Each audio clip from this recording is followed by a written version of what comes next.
یو ځل حضرت جبرائیل علیہ السلام الله ته فرمایل چې الله تعالی د ابراهیم دومره ولې ګران دی، امتحان کې هم واچي او په امتحان کې کامیاب هم کې، هور ته واچولو او د هور نه ژوندې روح کو، حکم دی ورته وکړو چې زوی ذبح کا، هغه د زوی په مړې باندې چاړه کېښوه او تا باغ امتحان کې کامیاب کو، حکم دی ورته وکړو چې ښځه او بچی د خپل په مکه مکرمه کې ځان نه پرېږده، په دشتو کې پرېږده، هغه پرېښو او هغه هم په امتحان کې کامیاب کو. نو ستا حضرت ابراهیم علیه السلام سره د دومره محبت وجه سره د دې راز څه دی؟ الله ورته لاړ شو ته په خپله هم امتحان واخله، تا ته په خپله پته ولګي. و ابراهیم علیه السلام لګیا دی ګډې او بجې سره، او جبرائیل علیه السلام انساني شکل کې داسې مخې ته تېر شو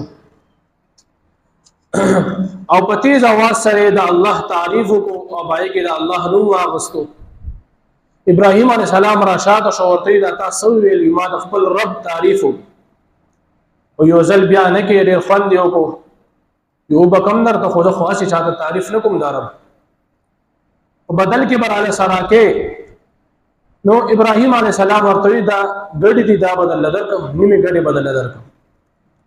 وای ټیک ده د الله تعریف دوباره وکړو، نیمه ګډې ورله ورکړي،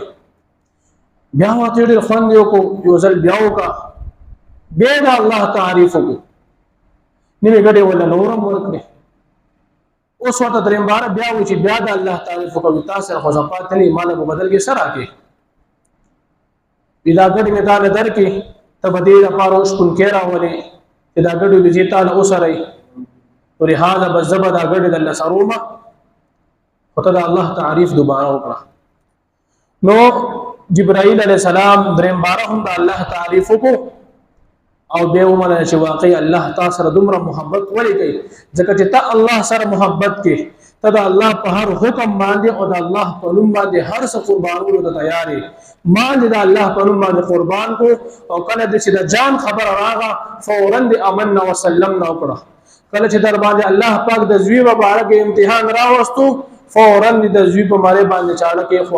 کله چې الله پاک در باندې د خزیو د زوی مبارک امتحان راوستو مکه مکرمه ته د بوتله او پروان او ویران ازمکه باندې چې الله پاک فرمای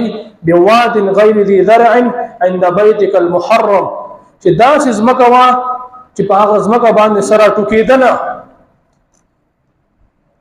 چې تو خم بلی واجلو پاسمکه باندې سره ټوکیدل، اوس هم داسې ده. د مکه مکرمه او د مدینه منورې ازمکه داسې ده چې د سره ټوکی او قرب قیامت کې نبی سلام فرمایي چې دا د قیامت نشانه دي چې مدینه منوره او مکه مکرمه دا به سره سبز او شاداب شي، دلته به شینکې روخي دا د قیامت نشانه دي. یو ځل حضرت اسرائیل راو ورته وی ستا ټایم پوره شوی دی روح درنه قبض کو. ابراهیم ورته وی زه خو د الله خلیل یم، دوست یم، خلیل هم د خلیل دوست هم د دوست روح قبض کوي. اسرائیل السلام الله ته فرمایي الله خدا څه چې زه خدا الله دوست یم. الله ته فرمایي ابراهیم ته وایا چې دوست هم د دوست د ملاقات ته انکار کوي، ته خو زما ملګری نو ته زما د ملاقات نه انکار ولې کوي؟ الله باندې بهر حال د ما محترم ډیر زیات ګرانو